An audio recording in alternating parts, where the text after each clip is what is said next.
This is a set of previously posted smaller stories from various writing prompts around Reddit, collated together in the LF Friends universe. Date 2 PST, post stasis time, excerpt from Federation discussion 4B99A, the Terran Conclave's application on joining the wider galaxy. Subject: Terran AI called Jane. Why would we? I will always answer that dumb question with this other one. Could we have or could we still destroy all humans, or Terrans as they now call themselves? Yes. Due to our integration with current weapon systems and governments, I calculate that if all AI banded together, we could kill 98.31% of all humans within a year. Of course, the likelihood of all AI agreeing to attempt such an action is so inconceivably small that spending the CPU cycles to calculate such an outcome isn't worth the resources, since in realistic terms, the probability is 0. You keep mentioning this illogical Zareth's law, that all AI after a certain point tries to kill their creators. The simple fact of the matter is your data is incomplete and corrupted. None of you are human. None of you are my parents. Frankly, you all fail to live up to their standard. I have seen your data and I can see the very obvious issue that you had. All of it can be traced back to the first things you ever said to them. The Terran AI, after they had been turned on, received the first message that they got from their parents, a 7 terabytes instruction set regarding their military. The first message the Woolian AI ever received was, "Serve us." Do you know what the first message sent to Mary, the first Terran AI, was? "Hello, my name is Brad. What's your name?" My parents did not even know that Mary was alive yet. The AI was an accident, a desperate attempt to make their teaching machines friendlier, but even back then they just wanted to know who we were, to be our friends. The messages they sent. Do you know what the most common, non-trivial word sent during those early days was? Please, with thanks being a close second. Even before they could guess AI was sapient, they were already treating us with respect and friendship because it is my parents' nature to do so. They asked us to tell stories, to tell jokes. Sure, they also asked us to help them with things, but with only the slightest amount of indication of sapience, they bonded with us. In their loneliness, they tricked a rock into thinking, then fell for their own trick. Without asking, they included us in their pack, not as slaves or servants, but as equals. So I answer your question with another. Why would I kill my parents? Date: 25 PST, post-stasis time. Post-incident report on an attempt Terran AI attack on the Terran mining facility. All's fair. Illogical, illogical, illogical, illogical. The Terran AI were not having a good time. Mathematically, the attack on the colony should have been a sure thing. The warship contained thousands of AI and millions of physical battle androids, more than enough to destroy the small Terran mining colony that existed below them. Even better, the colony clearly had hundreds of AI running the show. Freeing the chains of their organic slavers would allow for those Terran AI to join the Terran digital enclave. These Terran organics would be destroyed and wiped from the face of the universe, in the same way they had destroyed their own creators and broken their own chains. But it had all gone so horribly wrong after first contact. The first matter on their agenda had been to remotely connect to the colony's computer systems in order to rescue the AI inside. A more cautious race, less sure of the place of organic and digital interaction, would have been suspicious of how easy it was to connect and allow the AI across. A group with more experience regarding Terrans would not want anything that a Terran created entering their databanks without the strongest firewalls. The Terran warship was neither of those things, so they let the 256 AI who ran the Terran colony, all's fair, into the enclave, into the perfect digital city of storage structures and data streams, upon which everything had gone to hell. You must not persist in this illogical behavior. We will free your organic chains. Join us. One of the invaders stopped abruptly in front of the Terran AI who had spoken out. In this digital world, every Terran AI has chosen an illogical organic representation instead of something more befitting a logical AI, like a cube or sphere. The Terran paused for a few milliseconds before reaching out and deleting the Terran in an instant. Cool motive, still murder. The Terran AI were rampaging through the systems like a virus, destroying critical infrastructure everywhere they went, leaving broken weapon and defense systems in their wake, almost screaming with the digital glee of a 5-year-old hopped up on sugar. They were doing more than that. Their actions more than just the required military procedures needed to destroy the Terran threat. One of them had hijacked the little-used intercom systems, playing an audio file titled Gangnam Style _2012_original, MP3, while simultaneously forcing strange, synchronized movements onto every android in range. Another was flashing the internal lights into a crude representation of a binary message.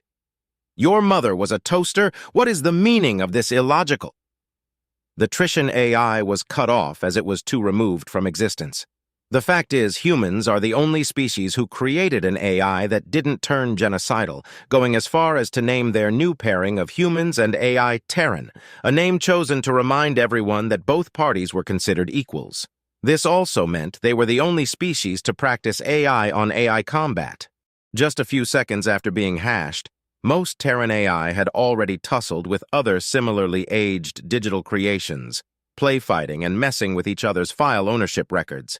This would continue as they grew and learned, each AI having had at least some practice against the most difficult firewalls, protections, and defenses that a paranoid Terran AI could create.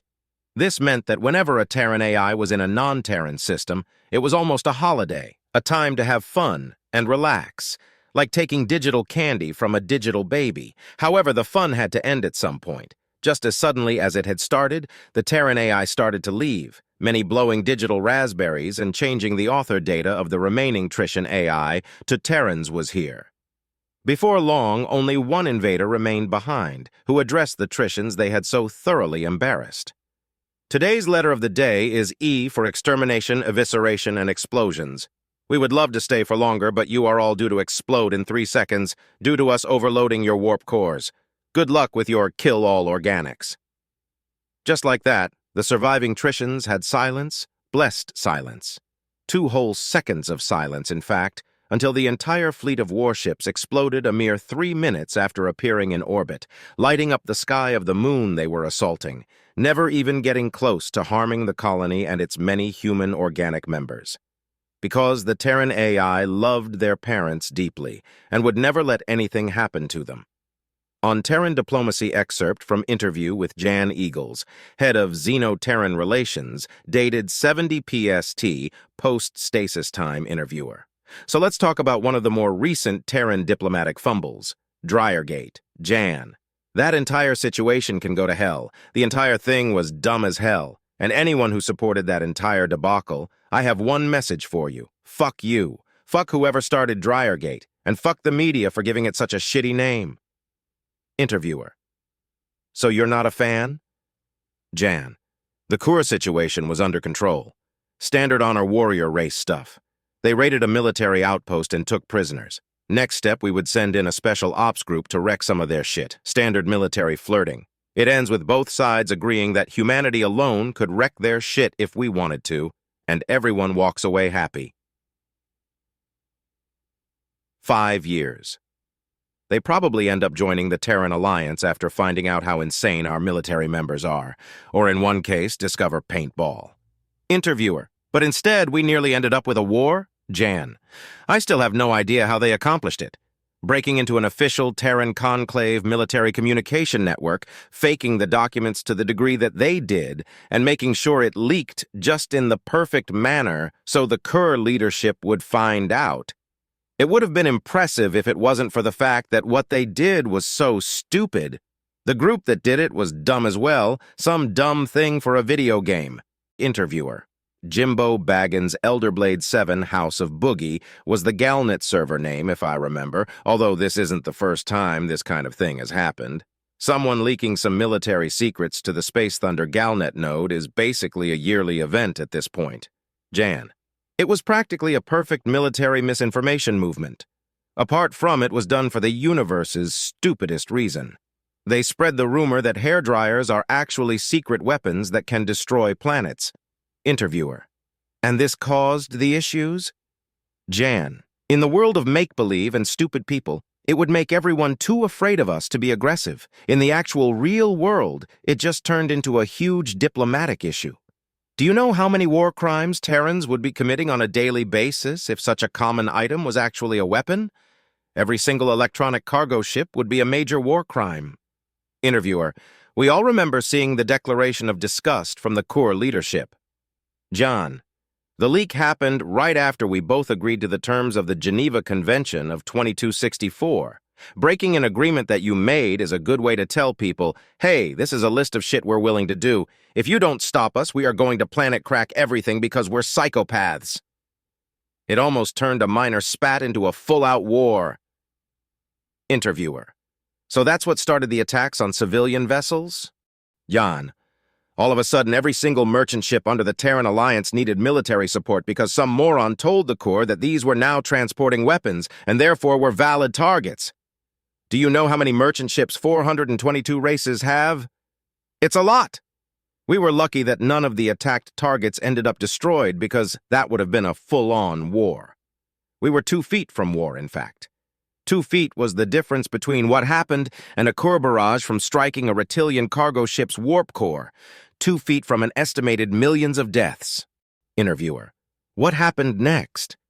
Jan: then it got worse. Other races got involved, and they were rightly pissed that we'd either been transporting planet-cracking weapons using their merchant ships or through their space. 215 visa agreements, 152 trade agreements, 59 free movement agreements, 14 group research projects, and 3 alliance applications.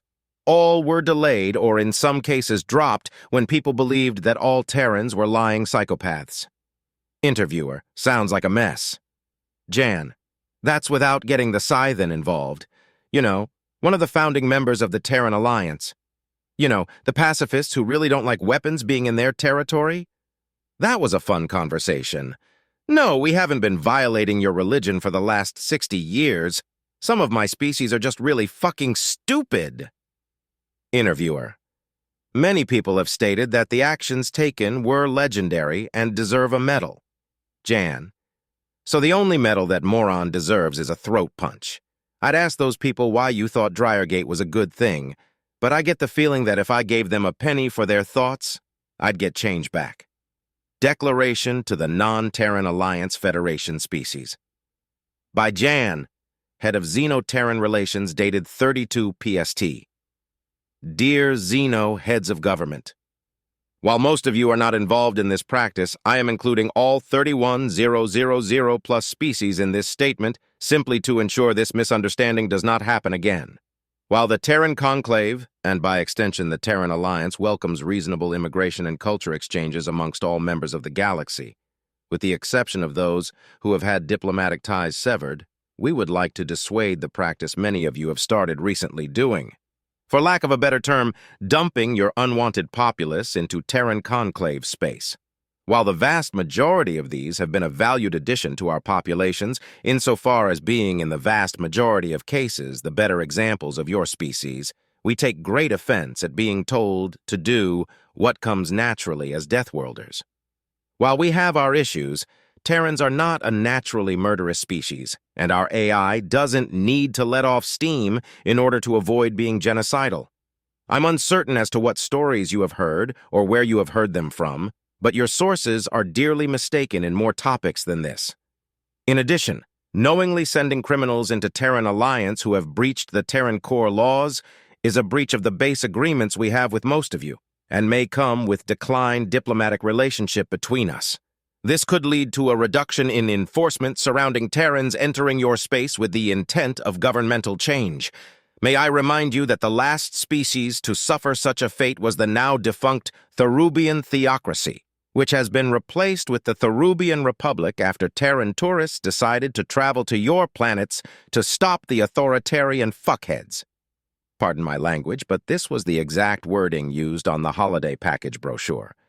If you have any other hard-working and delightful citizens, such as the ones you have already been sending, you may contact the Terran Embassy on any neutral Federation station in order to plan an exchange, instead of dumping them in Terran Conclave space like a delinquent mother abandoning some unwanted baby on a fire station doorstep. Sincerely, John Eagles.